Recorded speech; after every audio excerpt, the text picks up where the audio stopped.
భక్తి విశ్వాసాలతోటి ప్రేమ. ఆయన ఎప్పుడు కూడా ప్రేమ, భక్తి అంటారు. ప్రేమ, భక్తి ఈ 2 కూడా ఎనర్జీసే.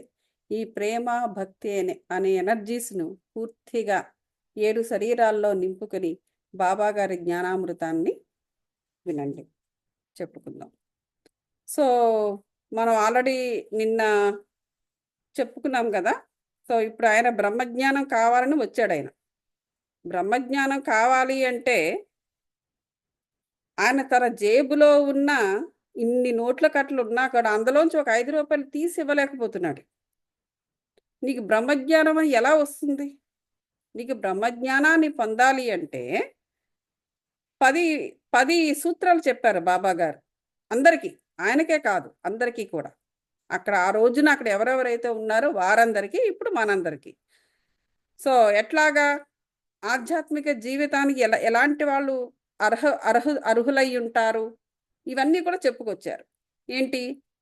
ఇతర ఇహపర సుఖాలను లక్ష్యపెట్టకపోవడము, విరక్తి అంటే ఇహపర సుఖముల యందు విసుగు చెందడము. ఇహపర సుఖాలంటే కేవలము ఏదో మన ఇంట్లో ఉన్న ఫర్నిచరు, బెడ్డు అవే కాదు. మనకు ఆధిపత్యము, లేకపోతే ఆధిపత్యం వల్ల వచ్చే సుఖము, ఇట్లాంటివన్నిటిని కూడా వాటి యందు విసుగు చెందాలి. అంటే వాటిని వదిలేసేయాలి అంటే మనం విసుగు చెందాలి. అప్పుడే మన పారమార్థిక రంగంలోకి అడుగు పెడతాం. ఇంకా మనం అది చేయాలి, ఇది చేయాలి అంటే ఇప్పుడు చూడండి గోల్ ఎప్పుడు కూడా మనకలా నేర్పింది సంఘం. గోల్. ఎప్పుడు కూడా ఒక గోల్‌తో జీవితాన్ని ముందుకు తీసుకెళ్ళాలి అని. బట్ ఇన్ రియాలిటీ మీరు బాగా జాగ్రత్తగా గమనించండి. మనిషి ఒక గోల్ అనేది పెట్టుకుంటే తన సర్వ శక్తుల్ని ఆ గోల్ మీదే పెడతాడు. అటునుంచి ఇటునుంచి వస్తున్న ఇతర ఆపర్చునిటీస్‌ని అతను చూడలేడు.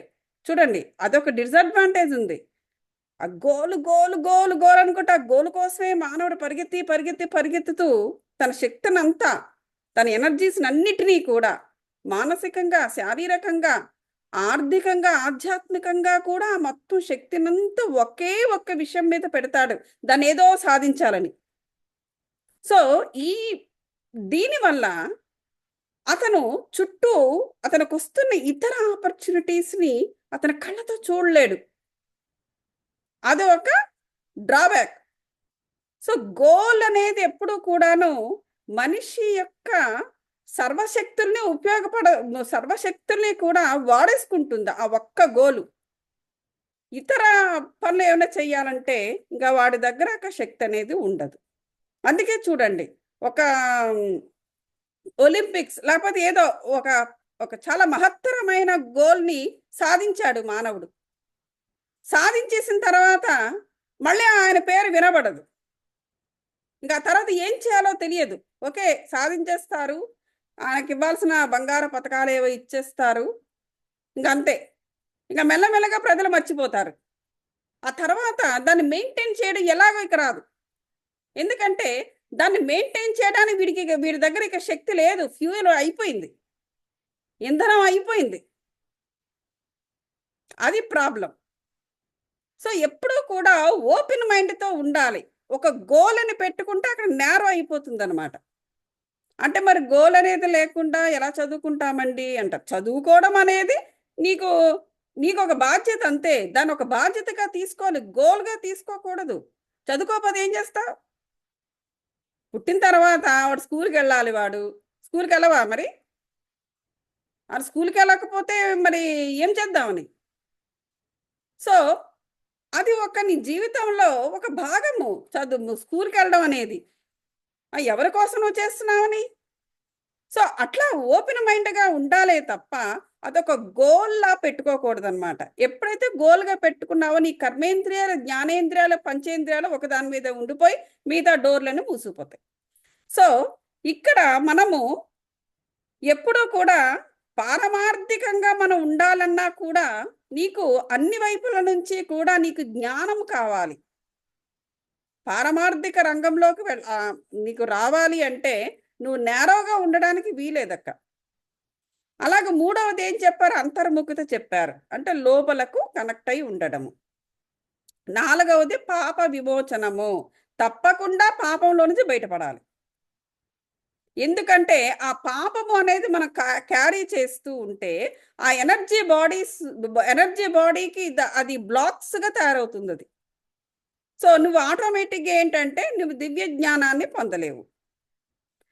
సరైన నడవడి. అది మనం చెప్పుకున్నాం. సరైన ఆలోచన, సరైన నడవడి ఉంటూనే ఉండాలి. ప్రియమైన వాని కంటే శ్రేయస్కరమైన వానిని కోరుకోవడం. అంటే మన పంచేంద్రియాలకు ఇష్టపడిన వాటికంటే రుచి, రంగు ఇవన్నీ కూడా వీటికన్నా శ్రేయస్కరము. దేనికి? నీ ఆత్మకు శ్రేయస్కరమైన వాటిని కోరుకోవాలి. ఇంకా ఏడవది ఏం చెప్పారు? ఇదంతా కూడా సాధన. బ్రహ్మజ్ఞానాన్ని పొందాలి. బ్రహ్మజ్ఞానం అంటే ఏమిటి? నీ ఆత్మ సాక్షాత్కారము. అక్కడే కదా ఆయన ఉంటాడు బ్రహ్మం. నీ ఆత్మ సాక్షాత్కారం పొందాలంటే ఇదంతా సాధన. ఏడవదేంటి? మనస్సుని ఇంద్రియముల యందు స్వాధీనమందు ఉంచుకొనుట. మనస్సును, ఇంద్రియాలను స్వాధీనమునందు ఉంచుకొనుట. ఆ లో ఎనర్జీస్ ఎటు పట్టుకుపోతే అటు వెళ్ళిపోకూడదు. జ్ఞానం ఉండాలి. ఎనిమిదవది మనస్సుని పావనము చేసుకోవాలి. అంటే ఏంటి? పావనము చేసుకోవాలి అంటే పావనం ఎప్పుడవుతుంది? నేనెప్పుడు చెప్తూ ఉంటాను. తృప్తి, అలాగే పరిపూర్ణత. ఎప్పుడు కూడా ఏ పనినైనా పరిపూర్ణంగా చేసుకున్నాక, ఆ తృప్తి అనేది మనసుకు తాకినప్పుడు, అంటే ఏ పనినైనా సంపూర్ణంగా నువ్వు నిర్వర్తిస్తే, అందు నుంచే నువ్వు తృప్తి అనేది పొందగలవు. అప్పుడు నీ మనస్సు పావనమవుతుంది. లేకపోతే రకరకాల ఆలోచనలు, చికాకులు, అటు పోయి, ఇటు పోయి రకరకాలుగా మనసు పాడైపోతుంది. అలాగే వివేకము. వివేకము రావాలన్నా కూడా మనకు పూర్తిగా వివేకాన్నిచ్చేది పరిపూర్ణతే. ఎప్పుడు కూడా మనం ఎప్పుడు కూడా ఒకటి గుర్తుపెట్టుకోండి. మనం అసలు ఉండడమే ఒక అసలు కడుపులో ఎలా ఉంటామో పూర్ణంగా ఉంటాము. పిండం. కడుపులో ఒక పిండం ఎప్పుడు కూడా ఎలా ఉంటుంది? రౌండ్. పిండము. సో, ఎప్పుడు కూడా మనము పూర్ణంగా ఉండాలి ఎప్పుడు కూడా. ఆ పూర్ణత గురించే మనము చూస్తున్నాం. ఎప్పుడైతే ఆ పూర్ణతను మనం సాధిస్తున్నామో తృప్తి, వివేకము, విజ్ఞానము, జ్ఞానము అన్నీ వస్తూ ఉంటాయి.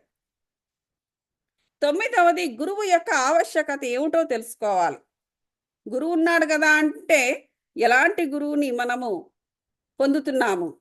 ఆ గురువు ఆత్మజ్ఞానాన్ని పొందిన గురువై ఉండాలి. అప్పుడే అతను మనల్ని కూడా ఆత్మజ్ఞాన మార్గంలో పెట్టగలడు. ఏదో సాధన చేసే గురువు కాదు. రకరకాల గురువులుంటారు. రకరకాల సాధనలు చేస్తారు. అవన్నీ కూడా నీకు మోక్ష మార్గంలో పెట్టలేరు వాళ్ళు. వాళ్ళే ఆత్మజ్ఞానాన్ని పొందనప్పుడు ఏవో చేస్తూ ఉంటారు. రకరకాల టెక్నిక్స్ ఉంటాయి. ఆ టెక్నిక్స్‌ని సాధన చేస్తూ వాళ్ళకేదో కావాల్సిన శక్తిని పొందుతుంటారు.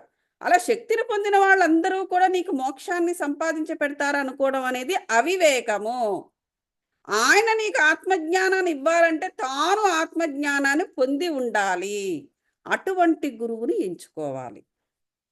పదవది భగవంతుని యొక్క కటాక్షం. ఫైనల్‌గా ఆ భగవంతుని యొక్క కృప ఉండాలి. ఇవన్నీ జరగాలి అంటే. ఆ కృప ఉన్నప్పుడే నీకు ఆటోమేటిక్‌గా వివేకము వస్తుంది, వైరాగ్యము వస్తుంది. సరైన గురువు దొరుకుతాడు. సో, అది ఈ విధంగా మనము ఈ 10 కూడా ఆయన ఈ ఉపన్యాసం అంతా కూడా బాబా గారు ఆ రోజున చెప్పారు. చాలా పుస్తకాల్లో ఇలా ఈయన చోల్కర్ అనేవాడు వచ్చాడని, బ్రహ్మజ్ఞానం అడిగాడని, ఇలాగా ఆ పిల్లాడిని బాబా గారు అక్కడికి, ఇక్కడికి రూ. 5 పట్టురా అని పంపించారని కథ ఉంటుంది. కానీ ఆ రోజున బాబా గారు ఇంత జ్ఞానాన్ని మాట్లాడారన్న విషయం చాలా పుస్తకాల్లో ఉండవు. ఇక్కడ దొరికింది. సో, ఈ ఉపన్యాసము ముగిసిన పిమ్మట బాబా ఈ ఉపన్యాసం అంతా ఇచ్చేసి బాబా పెద్ద మనిషి వైపు తిరిగి, "అయ్యా! నీ జేబులో బ్రహ్మము 50 రూ. 5 నోట్ల రూపంలో ఉన్నది కదా! 50 అలాగా రూ. 5 రూపంలో ఉంది కదా! దయచేసి వాటిని బయటికి తీయము" అన్నాడట. ఆ పెద్ద మనిషి తన జేబు నుంచి నోటుల కట్టను బయటకు తీశాను. లెక్క పెట్టెగా సరిగ్గా 5 ఐదులు 25, రూ. 10 నోట్లుండెను. అంటే 55. అందరూ మిక్కిలి ఆశ్చర్యపడిరి. బాబా సర్వజ్ఞత్వమును చూచి వారి మనస్సు కరిగెను. బాబా పాదములపై పడి వారి ఆశీర్వాదమునకే వేడెను. అప్పుడు బాబా ఇట్లనెను, నీ నీ బ్రహ్మపు నోటుల కట్టలను చుట్టిపెట్టుము. నీ పేరాసను, లోభత్వాన్ని పూర్తిగా వదలనంత వరకు నీవు నిజమైన బ్రహ్మాన్ని చూడలేవు. ఎవరి మనస్సు ధనమునందు సంతానమునందు ఐశ్వర్యమునందు లగ్నమయ్యున్నదో వాడ అభిమానమును పోగొట్టుకొనంత వరకు బ్రహ్మమును ఎట్లు పొందగలడు అని ప్రశ్న వేశారు. అభిమానం అనే భ్రమ, అభిమానం. ఇప్పుడు చిరంజీవి అంటే నాకు అభిమానము, లేకపోతే ఆ హీరో లేకపోతే ఈ హీరోయిన్ అంటే అభిమానం, ఇలా ఆ అభిమానం అనేది ఒక భ్రమ. ధనమునందు తృష్ణ దుఃఖము సుడిగుండము లాంటిది. అది అసూయ అహంకారమును మొసళ్ళతో, అసూయ అహంకారం అనే మొసళ్ళు కూడా సుడిగుండంలో ఉంటాయంట. చూడండి, ధనమునందు తృష్ణ దుఃఖమున ధనమునందు తృష్ణ ఒకటి, దుఃఖం ఒకటి. ఇది ఒక సుడిగుండం లాంటి. దుఃఖము కూడా చాలా మంది దుఃఖపూరితులై ఉంటారు. ప్రతి దానికి వాళ్ళకి దుఃఖం వస్తూ ఉంటుంది. ప్రతి దానికి ఒక నెగిటివ్ ఎమోషను, దానితో బాధపడము ఒక దుఃఖం. అది ఒక సుడిగుండం లాంటిది. ఆ దుఃఖం అలా లాగేస్తుంది అన్నమాట మనిషిని. అసూయ అహంకారం అనే మొసళ్ళు కూడా అందులోనే ఉంటాయి. ఎవడు కోరికలు లేనివాడో వాడు మాత్రమే ఆ సుడిగుండాన్ని దాటగలడు. దేనిపైన కోరిక ఉండద్దు. నువ్వు దుఃఖించాలని కోరిక ఉండద్దు, సుఖించాలని కూడా కోరిక ఉండద్దు. నువ్వు సుఖించాలని నువ్వు కోరుకున్నావు అనుకో, మరొకడు దుఃఖిస్తాడు. మరొకడు దుఃఖించాడనుకో, అది నీ సుఖాన్ని అది బలిగొంటుంది. అప్పుడు నువ్వు దుఃఖం పాలవుతావు. చూసావా, సుఖము దుఃఖము, సుఖము దుఃఖము ఎప్పుడూ కూడా దాగుడు మూతలు ఆడుతూనే ఉంటాయి మనుషుల మధ్య. కాబట్టి ఎప్పుడూ కూడా కోరికలు, ఎవడైతే కోరికలు లేనివాడు, నీకు సుఖాలు ఉన్నాయంటే వదిలేసుకోమని కాదు, సుఖాలు ఉంటే ఉండని, కానీ దానికి బైండ్ అవ్వకు.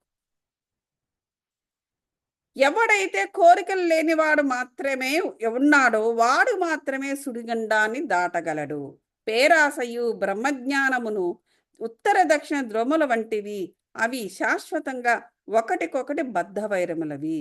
అది పేరాస బ్రహ్మజ్ఞానము, ఆ రెండూ కూడా ఉత్తర దక్షిణ ధ్రువాలు లాంటివి. ఆ రెండూ కూడా ఎప్పుడూ కూడా జమతవదు అని చెప్పారట. బద్ధవైరం అంట. అది కూడా ఆశ ఎప్పుడైతే ఉందో బ్రహ్మజ్ఞానం అసలు రానే రాదు. ఎక్కడ పేరాస గలదో అక్కడ బ్రహ్మమును గూర్చి ఆలోచించుటకు గాని ధ్యానమునకు గాని తావు లేదు. పేరాస అంటే ఒక ధనమే కాదు, ఇక్కడ ధనం గురించి చెప్పారు. ఎందుకంటే ఆయన నోటుకట్లు అక్కడ ఉన్నాయి కాబట్టి. ఏదైనా కూడా అతిగా కోరుకోవడం పేరాస. పేరు, నాకే పేరు రావాలి, అవతల ఎవ్వరికి పేరు రాకూడదు. ఆడ ధనం గురించి కాదు, అక్కడ దురాశ, పేరు ప్రతిష్టల గురించి. అలాగే ఇంకేదో ఉంటుంది, మరి ఇంకేదో ఉంటుంది, రకరకాలు ఉంటాయి పేరాసలు మనుషులకి. నేనే నేనే నేనే నాకే, మిగతా అందరూ కూడా నా కాళ్ళ దగ్గర పడుండాలి, నేనే నేనే, అది కూడా పేరాసే. అందులో ధనమేమి ఉండదు, అది జస్ట్ ఐడెంటిటీ క్రైసిస్. కొంతమందికి ఐడెంటిటీ క్రైసిస్ ఉంటుంది విపరీతంగా, మిగతా వాళ్ళు ఎవ్వరికి నో అలా. కాబట్టి ఇవన్నీ కూడా పేరాసలే. అట్లయినచో పేరాసలు గలవాడు విరక్తిని మోక్షంను ఎట్లు సంపాదించగలడు? లోబికి శాంతి గాని సంతుష్టి గాని దృఢ నిశ్చయము గాని ఉండవు. చూసారా, దృఢ నిశ్చయం కూడా ఉండదంట. ఈ పని నేను చేయాలంటే ఆ పని వాడు చేయలేడు. సంతుష్టి అంటే పూర్ణత్వం, అది కూడా ఉండదు. మనస్సును మాత్రము పేరాస ఉన్నను సాధనలన్నీయు నిష్ప్రయోజనములు. ఆధ్యాత్మిక సాధనల గురించి మాట్లాడుతున్నారు. ఆధ్యాత్మిక సాధనలు మెల్లమెల్లగా ఒక్కొక్కటి నిష్ప్రయోజనం అయిపోతూ ఉంటాయి. ఎవడైతే ఫలాపేక్ష రహితుడు కాడో, ఎవడు ఫలాపేక్ష కాంక్షను విడువడో, ఎవనికి వాని యందు విరక్తి లేదో అట్టివాడు గొప్ప చదువరైనప్పటికీ వాని జ్ఞానము ఎందుకు పనికిరానిది. ఆత్మ సాక్షాత్కారము పొందుటకిది వానికి సహాయపడదు. ఎవరు అహంకార పూరితలో, ఎవరి ఇంద్రియ విషయముల గురించి ఎల్లప్పుడూ చింతించెదరో వారికి గురుబోధలు నిష్ప్రయోజనములు. మనస్సును పవిత్రమునర్చుట తప్పనిసరి. అది లేనిచో మన ఆధ్యాత్మిక ప్రయత్నములన్నీ ఆడంబరము డాంబికము కొరకు చేసినట్లగును. చూసారా, గురుబోధలు ఎప్పుడు నిష్ప్రయోజనం అవుతుందంటే ఇంద్రియాలను గనక ఇంకా స్వాధీనపరుచుకోకపోతే మానవుడు ఎంత గొప్ప గురువు ఉండని ఎదురుగుండా ఎంత గొప్ప బోధనలు చేసినా అతను నిష్ప్రయోజనాలు. అవి బుర్రకెక్కవు. మనస్సును పవిత్రమనర్చుట తప్పనిసరిగా చేయవలసిన పని. అది లేకపోతే ఆధ్యాత్మిక ప్రయత్నాలు జరగవు. చూసారా? మనస్సు పవిత్రంగా ఉండాలి. ఎటువంటి అసూయ, ద్వేషాలు, రాగద్వేషాలు అనే వాటిని దగ్గర రానివ్వకూడదు. అలాగే ఎన్నో ఉంటాయి లో ఎనర్జీస్. ఒక్క రాగద్వేషాలే కాదు, ఇంకెన్నెన్నో ఉంటాయి. అలాంటివి ఏదైనా ఉంటే మనస్సు గనక సాఫీగా లేకపోతే చేసే ఆధ్యాత్మిక ప్రయత్నాలన్నీ కూడా ఆగిపోతాయి. ఒకవేళ చేసినా కూడా కేవలము ఆడంబరము, డాంబికము కోసమే తప్ప అందులో నిజమైన ఆధ్యాత్మికత అనేది ఉండదు. కావున దేనిని జీర్ణించుకొనగలడో, దేనిని శరీరమునకు పట్టించుకొనగలడో దానినే వాడు తీసుకొనవలెను. అది. చూసారా? ఒక ఆలోచనైనా చూడండి. ఆలోచన కూడా నువ్వు ఎంత ఆలోచించాలో అంతే ఆలోచించాలి. నీ ఆలోచనలో నీకు ఏది ముఖ్యమో అంతే తీసుకోవాలి లోపలికి. మిగతాది వదిలేయాలి. అలాగే ప్రతి ఒక్కటి. ఏదైతే నువ్వు జీర్ణించుకోగలవో నీ జీర్ణశక్తి నీకు తెలుస్తుంది. అంతే నువ్వు తీసుకో. నువ్వు జీర్ణించుకోలేనప్పుడు అది నీది కాదు. ఇప్పుడు ఎవరి గురించో ఇప్పుడు చాలామంది ఉంటారు. ఎంపత్స్ అంటారు ఇంగ్లీష్‌లో. ఇప్పుడు పౌర్ణమి టైములో ఎంపత్స్ అంటే రకరకాల మానవ శక్తులుంటాయి. మానవుల్లో రకరకాల మనుషులుంటారు. అందులో ఒక్కొక్కటి ఏంటంటే ఎంపత్స్. ఎంపత్స్ నాకు తెలుగులో తెలీదు. ఎంపతి అంటే అర్థం ఏంటి? ఎదుటి వారి యొక్క దుఃఖాన్ని గానీ, లేకపోతే ఎదుటి వాళ్ళ యొక్క ఏ లో ఎనర్జీస్ ఏదైనా కూడా గానీ వాటి యందు ఎంపతి చూపిస్తారు. అంటే ఏంటంటే వారు కూడా అదే అవే ఎనర్జీస్‌కు వాళ్ళు వచ్చి దే ఫీల్ ద సేమ్. ఎగ్జాక్ట్‌గా అర్థమవుతుందో లేదో నేను చెప్తున్నది. సో, వాళ్ళనేమంటారంటే ఎంపత్స్ అంటారు. పౌర్ణమి ఆ టైంకి ఎంపత్స్‌కి చాలా కష్టమవుతది. అదొక అదొక అదొక టైప్ ఆఫ్ మనుషులుంటారు. వాళ్ళకేంటి ఏమవుతదంటే ఎనర్జీస్ హై ఉండడం వల్ల ఎదుటి వాళ్ళ యొక్క దుఃఖాన్ని ఈజీగా వాళ్ళు తీసేసుకుంటారనమాట. అందువల్ల వాళ్ళు డ్యూరింగ్ ఆ టైంలో చాలా కష్టపడుతూ ఉంటారు. నిద్ర రాకపోవడము, లేకపోతే ఇంకేదో అట్లా అవన్నీ కూడా. అందరూ అందరికి ఇలా జరగదు. కానీ కొంతమందికి అలా జరుగుతుంది. అది వారి వారి సోల్ ప్లాన్‌లు కావచ్చు, లేకపోతే అది ఏమో అట్లా అన్నమాట. మరి కొంతమంది దాన్ని మరొక విధంగా వాడొచ్చు. ఆ విధంగా. సో, కాబట్టి అలాంటివి కూడా ఉంటే ఏం జరుగుతుందంటే ఆధ్యాత్మికంగా ఎదగడం కష్టమైపోతుంది. అటువంటి వారికి కూడా కష్టం అది యాక్చువల్‌గా. సో, మనం ఎంత జీర్ణించుకోగలమో ఎప్పుడూ కూడా మనకెలా తెలుస్తుందండి అంటే అదే మరి స్వాధ్యాయనం అంటే. స్వాధ్యాయనం అంటే ఏంటి? మన గురించి మనం తెలుసుకోవడమే. అంటే స్వంత. అధ్యయనం అంటే మన ఆత్మ గురించి మనం తెలుసుకోవాలి. చెప్తుంది ఇంట్యూషన్ అనేది ఇన్నర్ వాయిస్. చిన్న ఇన్నర్ వాయిస్ అది. అది చెప్తది. నువ్వు ఇది వద్దు, అది కాదు, ఇది మనం వినాలది. సో, దేనిని పట్టించుకోకూడదో దాన్ని వదిలేయమంటున్నారు బాబాగారు. నా ఖజానా నిండుగానున్నది.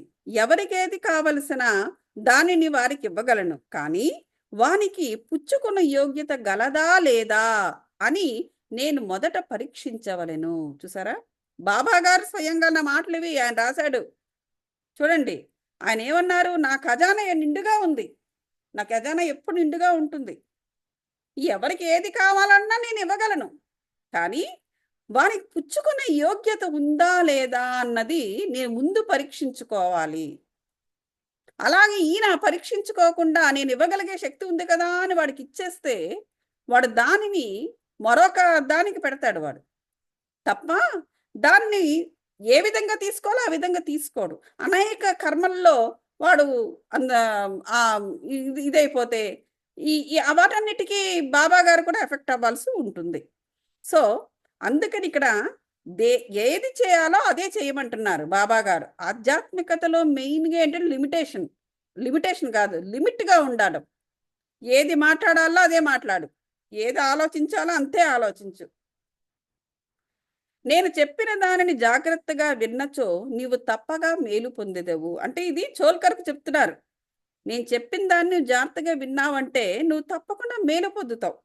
ఈ మసీదులో కూర్చుని నేనెప్పుడు అసత్యాలు పలుకను అనేసి చెప్పారట. ఒక అతిథిని ఇంటికి పిలిచినప్పుడు ఇంట్లోని వారు, అక్కడున్నవారు, స్నేహితులు, బంధువులు కూడా అతిథితో పాటు విందులో పాల్గొంటారు. అంతే కదా! మరి ఎవరిని ఇంటికి పిలిచామంటే అతిథితో ఎంటర్‌టైన్ చేస్తూ మనమంతా కూడా అతిథితో మనము ఎంటర్‌టైన్ చేస్తుంటాం. కావున అప్పుడు మసీదులో ఉన్నవారందరూ బాబా ఆ పెద్ద మనిషి నాకు చేసిన ఈ ఆధ్యాత్మిక విందులో పాల్గొన్నారు. అది. ఎప్పుడు బాబా గారి చుట్టూ మనుషులుంటారు గదా! మరి ఆ మసీదుకి ఆయన ఒక అతిథిగా వచ్చాడతను. సో, అందువల్ల ఆ చుట్టూ ఉన్న మనుషులు కూడా బాబా గారి చుట్టూ ఉన్నవారు కూడా ఒక కుటుంబంలాగా, ఒక అతిథిని ఏ విధంగా మనం ఎంటర్‌టైన్ చేస్తాం మన ఇంటికి ఎవరైనా వస్తే, అదే విధంగా ఆ విందులో పాల్గొన్నారు. బాబా ఆశీర్వాదములను పొందిన పిమ్మట అచటనున్న వారందరును పెద్ద మనిషితో సహా మిక్కిలి సంతోషముతో సంతుష్టి చెందిన వారే వెళ్ళిపోయిరి. అది ఇక్కడ జరిగిన విషయము. ఓకే. సో ఇంత కథ జరిగింది చోల్కర్తో. బ్రహ్మజ్ఞానం కావాలి అని వచ్చిన వాడికి ఇదంత వరకు లాక్కెళ్ళారు. సో బాబా గారి వైశిష్యము.